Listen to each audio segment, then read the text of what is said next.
आज मैं आप लोगों को बताऊंगा कि ट्रिग्नोमेट्री में बहुत सारे स्टूडेंट्स को याद करने में, उनकी जो वैल्यू होती है उसको पुट करने में, याद करने में एक प्रॉब्लम होती है। तो हम कैसे याद रखें ताकि बोर्ड के पेपर में हम कैसे जल्दी से अपना टाइम मैनेज कर सके और सब चीज़ें हो सके। सारी वैल्यू का मैं ट्रिक एक बताने जा रहा हूँ, उसको आप लोग ध्यान से देखिएगा। जैसे अगर मैं साइन की बात करूँ, साइन थीटा की बात करूँ, तो हम जानते हैं कि हमारे पास स्टार्ट होता है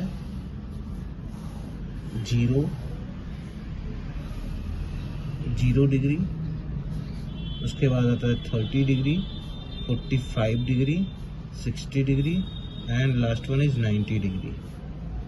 90 डिग्री, ये 0, 30 डिग्री, 45 डिग्री, 60 डिग्री, 90 डिग्री। अब यहाँ पे आपको 0 से स्टार्ट करना है, 0/4 कर देना है, 1/4 कर देना है, 2/4 कर देना है, 3/4 कर देना है, 4/4 कर देना है। अब इस सभी को रूट में कर देना है, 0 से स्टार्ट हुआ 4 तक, और सभी को रूट में कर लेंगे। फिर इसके बाद इसको जब हम सॉल्व आउट करेंगे तो 0 मिलेगा, और इसको सॉल्व करेंगे तो 1 रूट में रहेगा नहीं, बाहर 2 निकलेगा, 1/2 निकलेगा। सॉल्व करेंगे 1/√2 मिलेगा, और ये मिलेगा √3/2 मिलेगा, और ये 1 मिलेगा। तो साइन 0 की वैल्यू 0 हो जाएगी, 30 की वैल्यू 1/2 हो जाएगी, 45 की वैल्यू 1/√2 हो जाएगा, और साइन 60 की वैल्यू √3/2 हो जाएगा, और साइन 90 की वैल्यू 1 हो जाएगा। अब कास का हम इधर से देखेंगे, कॉस थीटा से, तो यहाँ भी वही चीज़ होगा। हम 0 डिग्री यहाँ होगा, 30 डिग्री ऐसे चलेगा, और 45 degree and 60 degree and 90 degree.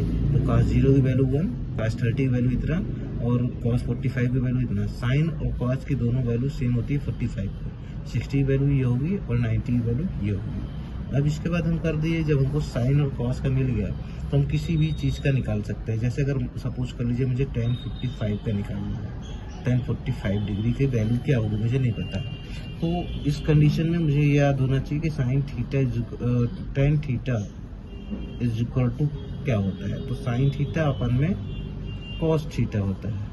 तो tan 45 की अगर वैल्यू चाहिए मुझे, तो साइन 45 डिग्री अपन में cos 45 डिग्री, तो दोनों की वैल्यू 1/√2 और 1/√2 है, तो दोनों कैंसिल हो जाएंगे, इज इक्वल टू 1। तो tan 45 की वैल्यू क्या आ जाएगी, 1 आ जाएगी। इसी तरीके से अगर सपोज कर लीजिए मुझे किसी और का जानना है, अगर मान लीजिए मुझे sec 30 की वैल्यू जानना है कि क्या होगा, sec 30 डिग्री की वैल्यू क्या होगी, तो हम जानते हैं कि sec theta is equal to 1/cos theta होता है।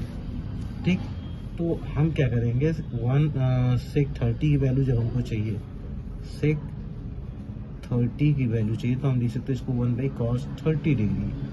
तो 1/cos 30, cos 30 की वैल्यू देखिए 0 to 30 √3/2 है, √3/2। अब ये कन्वर्ट हो जाएगा, ऊपर चला जाएगा, तो sec 30 जो था, sec 30 डिग्री की जो वैल्यू होगी वो हो जाएगा 2/√3। ये आपका आंसर हो गया। तो इसी तरीके से हम किसी की भी वैल्यू निकाल सकते हैं, इसमें कुछ याद नहीं करना है, बस आपको ये याद करना है कि 0 डिग्री, 30 डिग्री, 45 डिग्री, 60 डिग्री और 90 डिग्री, और यहाँ पे 0/4, 1/4, 2/4, 3/4 एंड 4/4 सबको रूट में कर देना है। फिर रूट के बाहर सॉल्व करके देखेंगे, इधर चलेंगे साइन थीटा, इधर चलेंगे कॉस थीटा, फिर जिसकी भी वैल्यू चाहिए आप आराम से इसी के तरीके से निकाल सकते हैं। फिर भी अगर किसी एंगल को निकालने में आपको प्रॉब्लम हो रही है, आप कमेंट करिए, मैं उसका सलूशन आपको भेजूंगा। Thank you.